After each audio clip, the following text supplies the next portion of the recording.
La Coupe d'Afrique des Nations s'est clôturée dimanche soir. Sa Majesté le roi Mohamed VI remercie l'ensemble des composantes de la nation qui ont contribué à sa réussite. À travers un communiqué du cabinet royal, le souverain adresse ses compliments aux millions de Marocains qui ont soutenu l'équipe nationale. Pour en parler, Zakaria Aboudahab, professeur de relations internationales, est en direct avec nous depuis Rabat. Bonjour professeur et merci de prendre le temps de développer avec nous cette actualité. Bonjour Madame Faro, avec plaisir. D'abord, quels sont les principaux messages à retenir de ce communiqué du cabinet royal ? Alors, principal message, d'abord en premier, c'est la solidarité nécessaire du peuple marocain face à des campagnes de dénigrement qui restent vaines en fin de compte, et la nécessaire obligeance pour nous tous de garder toujours le cap sur le plan stratégique et de rester fiers de cette organisation exceptionnelle qui a marqué la CAN 2025, la 35e édition en l'occurrence.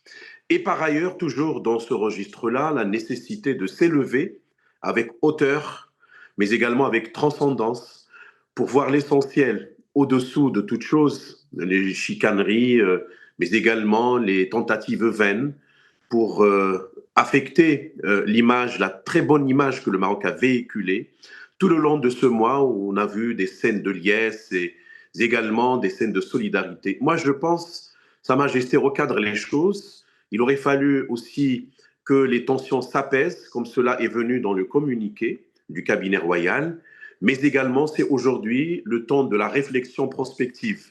Et donc, nous en tirons les leçons ou les enseignements qui s'imposent. Le Maroc est une terre de rencontres au niveau africain. Il a consolidé ses infrastructures, mais également le succès a été remarquable, retentissant également au-delà des frontières du Maroc. Le plus important, encore une fois, c'est, je pense, recadrer les choses, recentrer l'action du Maroc non seulement au niveau du continent, mais au niveau du monde, et également mobiliser les énergies, évidemment, avec cette sympathie de Sa Majesté de remercier tous les Marocains qui ont contribué au succès de cette CAN 2025. Peut-on affirmer aujourd'hui que l'organisation réussie de la CAN au Maroc est un outil de soft power renforçant la position du Royaume sur le continent et sur la scène internationale ? C'est clair, ça a été manifesté par plusieurs paramètres, si vous voulez. Madame Hanan, entre autres choses, sur le plan de l'accélération industrielle, je pense même le ministre marocain Simzour avait donc dit que le Maroc en 2 années a réussi ce qu'il pouvait faire en 10 années. Et c'est-à-dire que la CAN était un accélérateur. Elle a donné un coup de fouet pour accélérer des chantiers d'infrastructures, non seulement sur le plan des stades flambant neufs qui ont été bâtis, reconstruits par des entreprises marocaines. Il faut en être fier parce que cela leur permet de voir un peu plus grand et voir faire des projections au niveau continental, au niveau mondial. Donc sur le plan industriel, les accélérations. Nous avons remarqué aussi sur le plan de l'image, sur le plan des visites, les tickets qui ont été vendus, etc. Aujourd'hui même, sur le plan du soft power au niveau international, il y a ce qu'on appelle l'index pour l'évaluer. Il y a des éléments de culture, d'image, les infrastructures, l'hospitalité, l'art culinaire, le vestimentaire, et j'en passe. Et donc, tous ces éléments réunis, justement, ont été mis à exhibition, si vous voulez. Ils ont été mieux montrés à la communauté internationale sur la capacité du Maroc, justement, à être cette terre de rencontres sur le plan culturel, etc. Et en même temps, doper davantage son image à l'extérieur, parce qu'on parle aussi de la e-réputation. Je pense qu'il y a pas mal d'indices et d'indicateurs qui permettent de le renseigner, mais il est clair que, de l'avis de tout le monde, cette CAN 2025 au Maroc a été l'une des plus réussies et aucune CAN auparavant n'a pu réaliser ce que nous avons pu le faire nous-mêmes. Et par conséquent, oui, vous avez raison, on peut dire que du point de vue du soft power et de l'effet image, le Maroc a gagné énormément, y compris sur le plan touristique, l'attraction des investissements par ailleurs et l'augmentation des flux de visiteurs au Maroc. Alors vous l'avez brièvement évoqué, peut-on dire que l'investissement dans les infrastructures sportives s'inscrit dans une logique de développement global, bien au-delà du football ? Absolument, nous ne sommes pas dans le sectoriel, nous ne sommes pas dans la verticalité. Sa Majesté, même dans le communiqué d'hier, l'avait bien souligné que les réalisations sont le fait d'une vision proactive, c'est une stratégie globale, où il y a plusieurs parties prenantes, pas seulement le ministère du sport, de la culture, de la communication, c'est de l'industrie, c'est de l'économie, c'est de l'investissement, c'est les finances, les affaires étrangères, la sécurité, énorme. Mais tout simplement ça ne montre qu'une petite partie de ce que le Maroc peut faire. Rappelant par exemple en 2023, en octobre, même après le séisme d'El Haouz, le Maroc a pu organiser, tenir sa promesse pour abriter les assemblées annuelles de la Banque mondiale, du Fonds monétaire international. Récemment, à Marrakech, nous avons abrité la session annuelle d'Interpol, c'est-à-dire la police criminelle internationale, avec une organisation impeccable. Le sport fait partie justement de cette démarche du Maroc consistant à voir de façon horizontale dans quelle mesure aussi le sport pourrait être apporté sa touche. On l'a dit tout à l'heure, pour renforcer notre positionnement à l'échelle globale dans un monde fragmenté, il y a des inquiétudes, etc. Mais le Maroc avance sereinement et aujourd'hui, le sport, de façon générale, le football, de façon particulière, constitue un vecteur essentiel du développement global. N'oublions pas, Madame Faro, que dans le communiqué d'hier du cabinet royal, Sa Majesté a rappelé que la démarche marocaine royale, notamment, situe le citoyen au centre des préoccupations. Tout cela, justement, se fait dans l'intérêt des citoyennes et des citoyens marocains. Alors, en quoi la mobilisation de la diaspora renforce-t-elle, et on l'a vu durant la compétition, le rayonnement international du Maroc? Moi, je vais vous dire une chose, ce que Naïl Leinaoui, en dépit de sa blessure, qu'est-ce qu'il a dit? Il a posté un message sur Facebook en disant que même si je perds tout mon sang, je reste fidèle à cette patrie. Moi, je pense que ça fait un peu la chair de poule quand on voit aujourd'hui, même les personnes, c'est-à-dire les Marocains nés à l'étranger, ont cette fibre patriotique remarquable.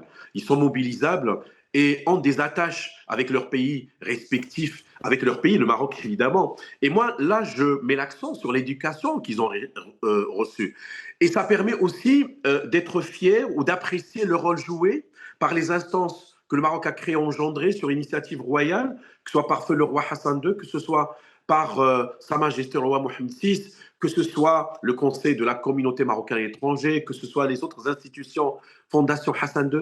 Mais il y a quelque chose qui fait l'attractivité du Maroc. C'est un pays qui n'a jamais lâché, entre guillemets, ces Marocains du monde, qui font la fierté aussi du Maroc, non seulement dans le domaine du football ou du sport de façon générale, mais également dans le domaine de la science, dans le domaine de la technologie, ce qui fait que ce sont des Marocains qui sont chez eux et ce sont des Marocains qui ont toujours ce lien affectif, patriotique avec leur patrie, le royaume du Maroc. Alors, le communiqué du cabinet royal parle d'une réussite marocaine et aussi africaine. En quoi l'organisation de la CAN par le royaume contribue-t-elle au rayonnement collectif du continent africain?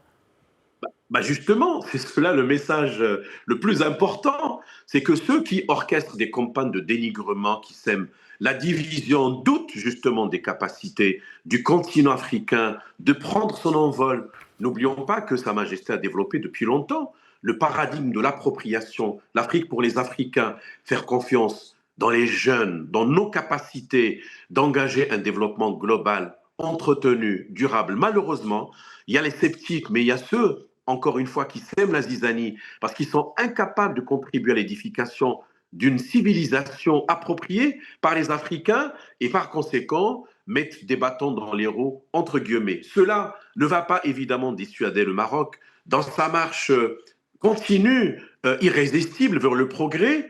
Et notre démarche, d'ailleurs, ça a été rappelé dans le cadre du discours de Sa Majesté du 6 novembre 2023, quand il avait lancé l'initiative Atlantique, que désormais, sur le plan de la réflexion territoriale, le Maroc ne conçoit plus le développement in situ, mais il voudrait entraîner avec lui, par un effet d'entraînement, les autres pays de l'Afrique, notamment l'Afrique de l'Ouest dans un premier temps, mais également tous les pays, par exemple, riverains de l'Atlantique, etc. Eh bien, vu de l'autre partie, malheureusement, certains, encore une fois, étant donné leur incapacité à faire d'eux-mêmes et prendre des bonnes pratiques et engager des processus similaires, ne font que jeter l'anathème sur l'autre. Néanmoins, le Maroc continuera, et d'ailleurs c'était une alerte royale, celle d'hier, que le Maroc, c'est un pays continentalement africain, il continuera dans sa démarche, ne prêtera pas attention du tout à ce qui se dit, parce que ce sont des nuisances tout simplement qui sont inutiles et futiles, et le Maroc continuera dans sa marche vers le progrès, entraînant aussi avec lui le reste du continent africain. Alors, vous êtes professeur dans le domaine en relations internationales. Quelle importance revêt la capacité d'un État à désamorcer les tensions émotionnelles dans un contexte marqué par les réseaux sociaux? Moi, je pense, vous l'avez peut-être dit dans le rapport introductif, d'abord la sagesse et la raison, la hauteur, moi je dirais même le dialogue dans un sens philosophique, parce qu'au final, il faut transcender ces clivages. Pourquoi? Parce qu'ils proviennent, je dirais, de pathologies que les psychanalystes peut-être auront la possibilité d'analyser avec une certaine profondeur. Ce qui est intéressant, alhamdoulilah, c'est que nous avons une monarchie qui recadre les choses, qui nous montre l'étoile du Nord, si vous voulez, les repères stratégiques, la direction à prendre. Et donc la grande leçon aujourd'hui, c'est que toutes les tensions qui peuvent provenir parfois, vous savez, il y a là, ce qu'on appelle la psychologie des foules, etc., les passions, etc. Mais le plus important, aujourd'hui, il faut absolument que nous faisions en sorte que le continent africain puisse se recentrer sur lui-même et analyser toutes ses potentialités, ses capacités, quelles qu'elles soient, pour qu'il puisse avoir un rôle et une place dans peut-être ce Sud global dans un premier temps, mais dans ce monde fragmenté. Moi, je crois que c'est la réflexion profonde de Sa Majesté que de prendre de l'envol et engager plutôt un débat plus de philosophie générale, de philosophie politique, sociale, culturelle, etc., pour dépasser cette conjoncture, je dirais parfois des clivages qui sont attisés, mais au final, vous savez, quand on chasse le naturel, il revient au galop, et cela a été dit par Sa Majesté à sa manière hier dans le communiqué du cabinet royal. Merci Zakaria Aboudahab, professeur de relations internationales à Rabat. Merci à vous d'avoir répondu aux questions de Médien TV. Avec plaisir, Madame Hanan. Au revoir.